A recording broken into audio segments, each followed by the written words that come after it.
Fala galera, tudo bem? Meu nome é Lucas e esse é o canal Irmãos Investidores. Nesse vídeo vai montar aqui uma planilha básica de alguns indicadores importantes para a gente monitorar e a gente vai calcular também algumas métricas só para você ir pegando na prática como que é feita uma análise de crédito. Aproveite para se inscrever e vamos para o que interessa. E vamos pegar alguns dados dos balanços da Movida. A gente olhou o balanço, a gente olhou DRE e a gente olhou demonstração de fluxo de caixa. Então, a gente pode começar aqui escrevendo balanço. Vamos pegar aqui algumas métricas. As principais é o caixa, a dívida bruta, o PL. Beleza, isso do balanço. Vamos pegar pelo menos 4 anos. A gente olhar um ano isolado não representa a história da companhia. Então a gente tem que olhar sempre uma janela de tempo razoável. Pegou aqui do balanço, vamos mapear esses carinhas aqui. Depois a gente vai pegar da demonstração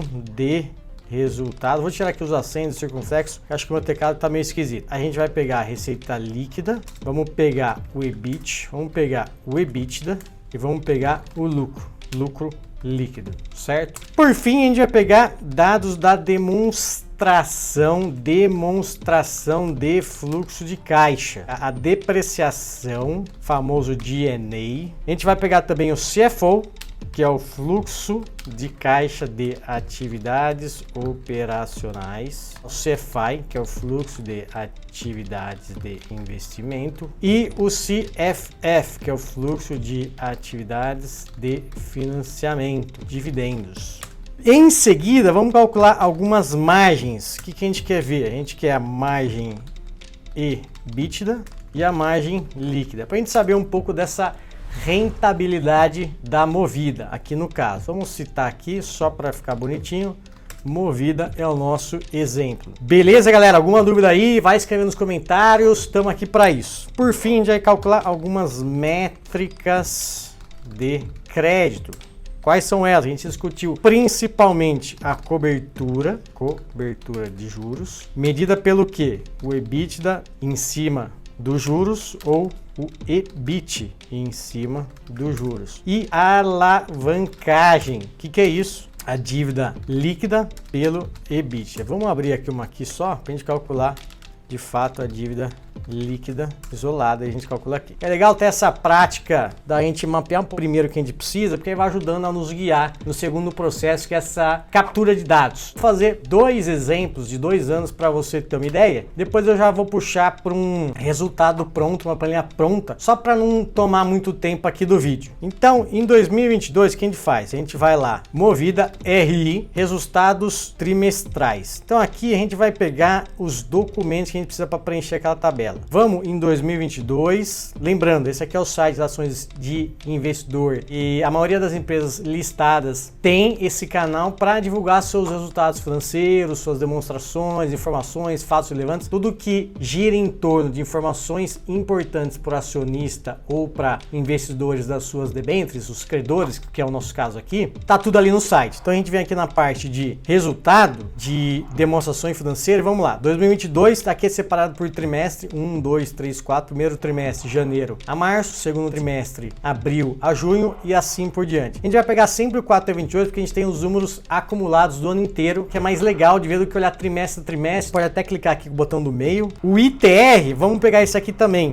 que são as informações trimestrais de resultado ou demonstrações financeiras padronizadas. Esse cara aqui é o documento regulatório que vai na CVM, que é o regulador aí das companhias do mercado. Esse documento aqui são dados mais padronizados. Para algumas informações é legal pegar tudo desse cara e para outras, às vezes algum ajuste, informações do setor, como é que foi o ano, uma mensagem mais resumida e mais focada para o investidor, a gente encontra informações nesse cara aqui. Então vamos baixar de 4 a 22. Qual que é a sacada? Em 22 sempre tem pelo menos o ano anterior, então a gente vai ter 22 e 21. E a gente vai querer também de 20 e 19. Vamos baixar também resultados 20 e TR de 2020. Dessa forma a gente vai ter os 4 anos, eu vou mostrar para você. O que a gente vai começar pegando? Vamos voltar aqui. Balanço, DRE e caixa. A gente tem balanço pro forma. O que é pro forma? Ele vai incorporar, consolidar todas as posições proporcionais que ele tem nas outras companhias. Então, um balanço bacana de se ver, porque ele consolida tudo isso aqui pra gente. Então, vamos lá. 4T22, lembra que o balanço é uma foto, ou seja, no fim de 22, no final do quarto trimestre de 22, a gente tem esses números, que é o que a gente quer pegar. Vamos começar pegando caixa, que é a soma de caixa mais os títulos e valores imobiliários, os dois. Então, vamos lá. 55108, 275,8, certo? Então, isso aqui é a soma dos dois. A mesma coisa para 2021. Já está aqui, ó, 4T21. A gente faz 146 mais 7,6 bilhões de reais. Então, 7,640,4. Vamos lembrar, muito cuidado aqui para digitar corretamente. Qualquer errinho aqui pode afetar as nossas metas e a gente pode tirar conclusões erradas. E as unidades, aqui são milhões. Então, 146 milhões, 7.640 milhões, ou seja, 7,6 bilhões de reais. Beleza, preenchemos aqui. Desculpa, aqui estava errado. Aqui. O que é a dívida bruta? Vamos lá, galera. É a parte de empréstimos e debêntures, toda essa dívida do lado do passivo, que é desse lado aqui. Então vamos lá, a gente soma esses passivos de curto prazo, passíveis de longo prazo não circulante, curto prazo circulante. Então a gente vai somar esses dois carinhos aqui, ó. Empréstimo 425,8 mais 1.460,4, tá? 2021, mesma coisa, vamos no de longo prazo também. A gente pode selecionar, Ctrl C, mais fácil, certo? Copia ele aqui, tira o pontinho, beleza. Debêntures, a mesma coisa, mas... Então a gente soma tudo esses carinha, vai dar aqui 17 bilhões de dívida bruta. Vamos colocar aqui também a unidade, reais, milhões. Mesma coisa para 2021, empréstimo, esse carinha aqui, e debêntures, esse carinha aqui. Então vamos aqui só dar uma tratadinha para ficar bonito. Vamos fazer o seguinte, vamos pegar e colocar a virgulinha, tá aqui. Então PL, a mesma coisa, PL, lembrando, é ativos igual passivos mais PL. PL vai estar aqui no finalzinho do passivo. Então a gente copia esse cara aqui, preencheu de balanço. Vamos pegar agora DRE, demonstração de resultado. A gente vai no ITR 4T22, vou pegar aqui. Beleza, esse é um cara um pouquinho mais chato, parece aquela coisa matricial, velha, de regulação, não sei o que lá. Realmente, ele é um pouco menos visual porque não é uma peça publicitária igual o Release, que é um documento regulatório que vai na CVM e as companhias listadas categoria B são obrigadas a divulgar isso trimestralmente. Então, o que a gente faz aqui? A gente vamos pegar a parte dos números consolidados, demonstração de fluxo de caixa. Então, a gente vai dar uma caçadinha aqui, vamos caçando, ó. Consolidado, demonstração de resultado. É isso que a gente quer. Página 21 desse PDF. Receita líquida. Receita, esse cara aqui. A gente quer o lucro operacional antes de resultado financeiro e tributos, que é esse cara aqui, é o EBIT. A gente quer o resultado financeiro, que é a soma das receitas e despesas financeiras. A gente quer o lucro consolidado do período, que é esse cara aqui. Último exercício acumulado do ano inteiro, tem de 22, temos de 21 e para nossa alegria também temos 2020. Já temos 3 anos aqui diretos, já nos ajuda. Então vamos lá, receita, mesma coisa, qual que é a unidade? 1000, ou seja, 9,6 milhões vezes 1000 é 9,6 bilhões. Então aqui na nossa idade é 9,6 bilhões ou 9.600 milhões, que é a nossa unidade aqui. O EBIT é o lucro operacional antes do resultado financeiro, que é o que? Os juros que ele paga e os tributos, que são impostos. Mesma coisa, a gente pega esse cara aqui. Fechou. Então, galera, aqui ele é um pouquinho mais chato, porque a gente tem que somar ao EBIT a depreciação e amortização. E esse dado a gente só vai achar na demonstração de fluxo de caixa, que a gente vai colocar aqui depois. Então, vou deixar a formulinha, que é esse cara, mais esse cara aqui. Certo? Beleza, mesma coisa aqui, depois ele vai reajustando assim que a gente completar esse cara. Lucro líquido, mesma coisa, 556 milhões e aqui 819 milhões. Tá, agora vamos para a demonstração de fluxo de caixa também, sempre no consolidado, que a gente quer ver a visão do grupo como um todo. A gente desce nesse mesmo documento de demonstração de fluxo de caixa, ele fez aqui no método indireto. O que a gente vai pegar aqui, Lucas? A gente vai pegar as informações de G&A, depreciação e amortização, CFO, CFI, CFF e dividendos. Depreciação, a gente vai caçando, ó, vai caçando.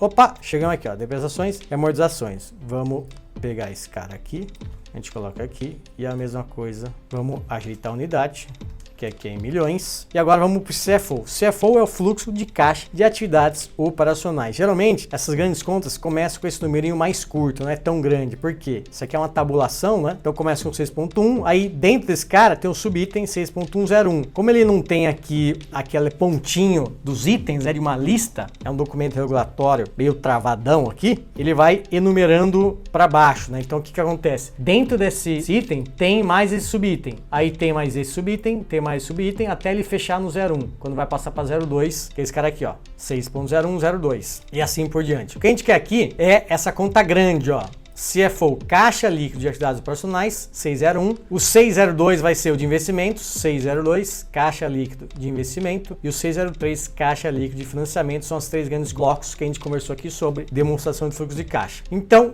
o CFO é esse cara aqui, a gente pega ele, lembrando aqueles menos 4 BIC CFI. Esse aqui, mesma coisa, a gente vem aqui. Então, faltando o CFF, que a gente vem aqui, ó, 6.03, caixa líquida de atividade de financiamento. Você vê que ele teve uma entrada de caixa de 5 bi em 2022 e 8.4 bi. Dividendos, em décimas pouquinho, esse documento continua. Opa, dividendos e juros sobre capital próprio pagos, exatamente isso que a gente quer. Então, em 22 ele pegou aqui em torno de 450, ele pagou, né, saiu caixa 450 milhões e aqui 107 milhões. Negativo aqui. Putz, Lucas, eu entendi, mas cara, coisa chata ficar pegando aí. Pois é, meu caro investidor, não é tão simples. Isso aqui também é um pouco de prática, no começo vai se perder, onde que tá, onde que eu acho, mas com o tempo você vai pegando, pouquinhos a pouquinhos. O importante aqui é o quê? O seu dinheiro tá investido nesse cara. Então a gente tem que ter algum cuidado, um carinho para saber se esse cara é bom ou ruim, se ele vai cuidar bem do seu dinheirinho. E vamos calcular agora as métricas. Margem EBITDA, o que que é? Ah, lembrando, ó, EBITDA já somou, certo? Então já tem calculadinho certinho.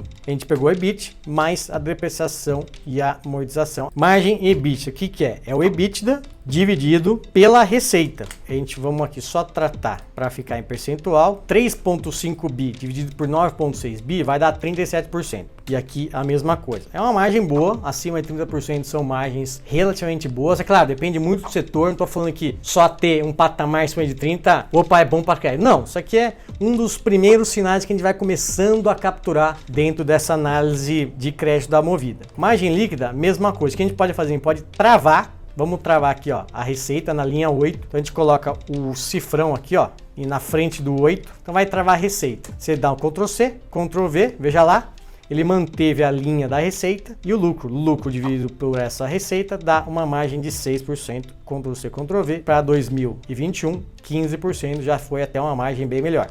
Tá, vamos aqui fazer um esqueminha para a gente poder ver melhor. Vamos travar Freeze Panels, congelamento, vamos travar esse cara aqui, ó. Ele vai travar linha e coluna a partir desse ponto selecionado para a gente poder ver os anos quando a gente navega na planilha. Freeze Panels, olha lá o que acontece, ó. Vamos só fechar esse carinha aqui, fechou, ó. Então a gente desce, mantém essa linha legal para a gente não se perder. Primeira coisa, são margens positivas, isso já é bom. E são margens aqui que, tirando o lucro líquido que é mais volátil, a margem EBITDA variou pouco, né? 2%. Isso demonstra uma consistência bacana. Claro, depois vamos olhar aqui os 4 anos, a gente vai passar também para saber o que é nível de consistência dessas métricas. Agora, passando mais para métricas de crédito, a gente falou duas grandes métricas, que é a cobertura de juros, que é a medida do potencial de geração de caixa, que é o EBITDA ou também o EBIT, dividido pelos juros, ou quanto que ele gera de caixa frente ao que ele precisa pagar de juros, que ele precisa pagar para os credores, que é você que comprou as debêntures da Movida. A mesma coisa para alavancagem, aqui já mede não em relação aos juros, mede em relação à dívida total, a dívida líquida. O que é a dívida líquida, Lucas? Vamos lá, a gente vai calcular a dívida bruta menos o caixa. Então 10 bi e 400 bilhões aqui, 6 bi e meio aqui em 21. Já a alavancagem, quanto maior esse número, mais tempo de EBITDA, de resultado, de anos que eu tenho que recuperar para pagar essa dívida. Quanto maior esse número, geralmente é ruim para o credor. Por quê? Porque ele tem muita dívida comparado ao que ele gera de caixa. Claro, depende de cada setor, cada empresa é uma história, então a gente tem que ter muito cuidado para tomar decisões precipitadas nesse momento. Mas eu estou simplificando aqui que, em geral, valores muito altos desse cara é um sinal ruim. Não é a conclusão, mas é um sinal ruim. A gente olharia para outras métricas para entender bem o que está acontecendo. A gente pegar esse cara e divide pelo EBITDA, vai dar. Aqui a gente é bom abrir pelo menos mais uma casa. A gente vem aqui, ó, no home, vamos abrir uma casinha perto aqui na esquerda. A mesma coisa, Ctrl C, Ctrl V, ele já calcula aqui. Então, em torno de 3 vezes a alavancagem. Ok, não é ruim,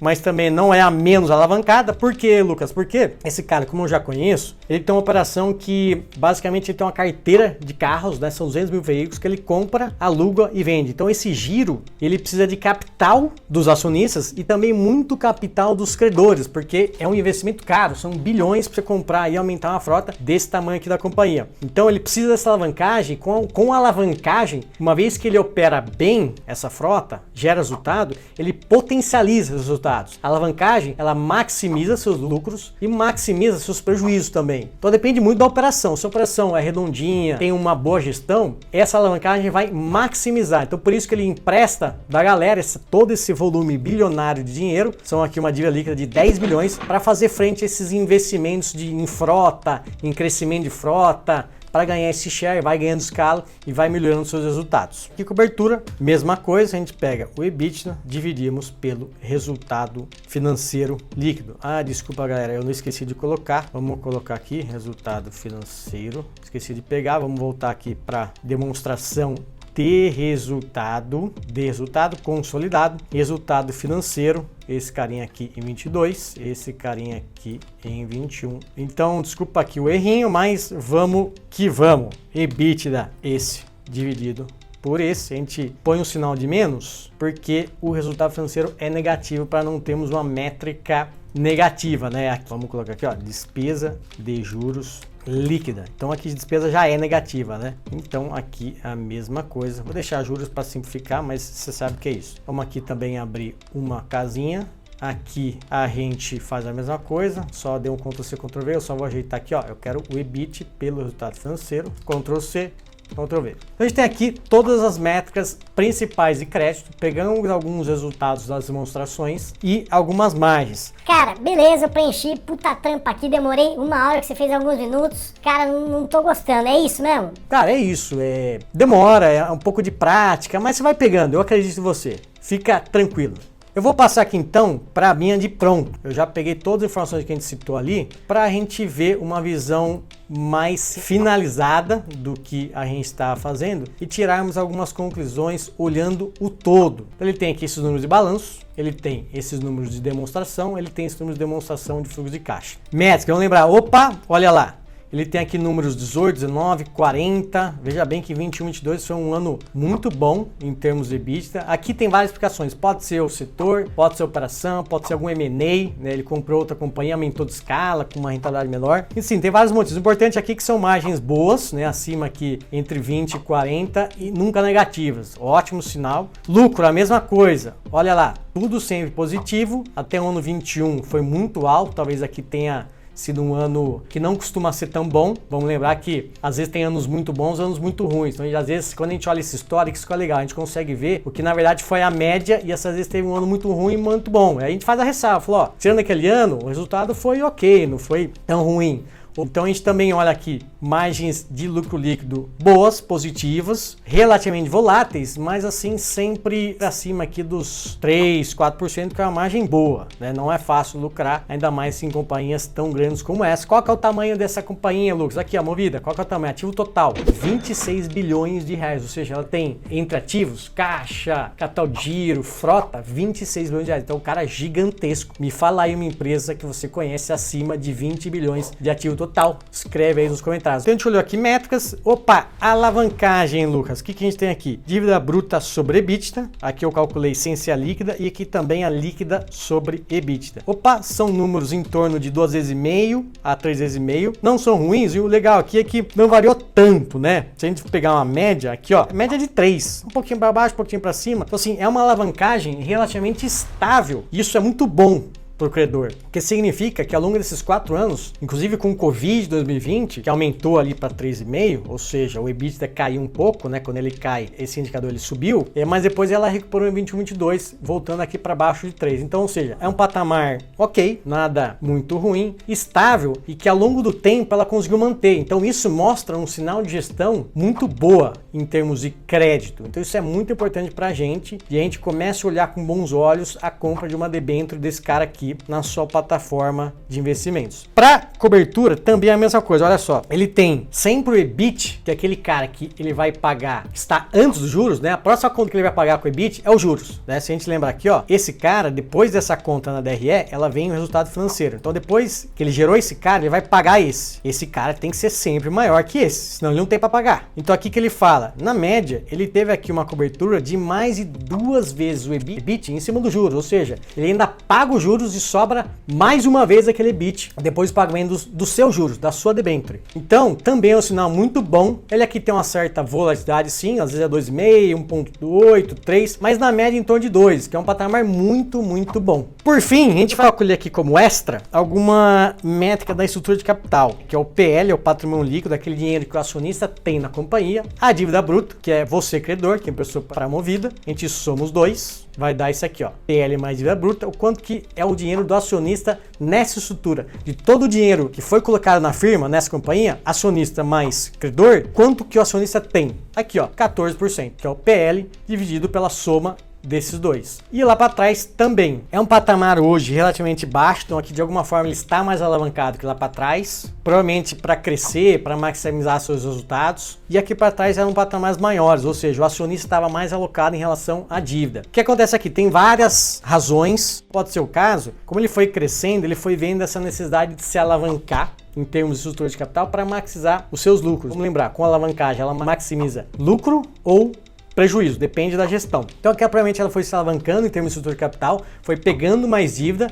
mas controlando suas métricas. Não significa que essa captação maior de dívida, esse endividamento maior, gerou EBITDA ou impactou EBITDA. Tanto é que ele aumentou sua dívida, sim, aumentou a dívida líquida. Era 2 bi aqui, passou para 10 bi. Olha a alavancagem. Praticamente se manteve, ou seja, aquele investimento que ele captou, investiu, aumentou de tamanho, gerou também EBITDA, de forma que a alavancagem se manteve. Então isso é bom, ele cresceu com manutenção de boas métricas de crédito e ganhando escala. Tudo bem, você pode olhar, a margem de lucro não aumentou, sim, mas olha a magnitude do lucro, o número que é o lucro, 230 milhões em 2019 para 560 milhões em 2022, ele mais que dobrou o seu lucro. Isso é extremamente bom pro credor, porque isso aqui é sinal de uma companhia saudável, ou seja, a gente pode investir com algum conforto nas debêntures, com a expectativa que a gente vai receber esses juros. Qual que é o resumo geral? A Movida, com base nesses números, nessa janela que a gente olha aqui, não apresenta sinais preocupantes de risco de crédito. Claro, isso é uma conclusão incompleta, isso aqui foi só uma simplificação de uma análise de crédito que é super robusta, que é muito mais complexa. Qual que é a ideia, meu caro investidor? Se numa dessas você pega um sinalzinho, opa, 2, 3 anos ruins, vou citar um exemplo, uma cobertura abaixo de 1, vamos supor que esse cara é meio, tô arredondando, vou até colocar em vermelhinho. Esse cara aqui, a alavancagem, você tá vendo que o cara tem 6 vezes de alavancagem. Ou esse cara aqui, ó, o lucro, putz, o cara tá dando prejuízo de 100 milhões no ano. Olha lá, margem sempre negativa. E o EBITDA dele, cara, não é tudo isso aqui não. Eu vou colocar uns 500, vou arredondar, uns 500, ou seja, a margem baixa, né? Não supera aqui os 20%. Por exemplo, você pega um cara, tá nesse patamar, a gente olhou esse histórico de 4, 5 anos, tá sem dar lucro, margens fracas de EBITDA, fraca alavancagem, ou seja, números muito altos para esse cara, e cobertura, esse EBIT sempre abaixo dos juros que ele tem que pagar naquele ano, opa, é um sinal grave. Então você pode ir lá, liga para o seu assessor, você pode até mandar um e-mail para RI da companhia, tentar marcar uma reunião, tenta descobrir, no mínimo, se questionar o que está acontecendo naquela companhia. Será que vale a pena comprar uma debênture daquela companhia, por mais que os juros que ela está prometendo é grande? Na verdade, essa é a grande armadilha que às vezes a gente encontra nas debêntures. Tem um patamar de rentabilidade muito alto e a situação de crédito daquele cara é no mínimo arriscada. Então você pode até comprar uma debênture, recebe 1 ano, pode até receber 2. No terceiro ano pode dar problema, no quarto, quinto, enfim. A gente tem que ter conforto na hora de investir, porque é o nosso dinheiro. Então beleza, galera, então eu tentei passar aqui esse resuminho, espero que vocês tenham gostado. Qualquer dúvida, por favor, escreva aqui nos comentários. Se você gostou, dá um like, se inscreva, nos ajude a passar esse conhecimento para mais pessoas. Então eu quero agradecer o tempo que você passou com a gente e nos vemos no próximo vídeo. Um grande abraço.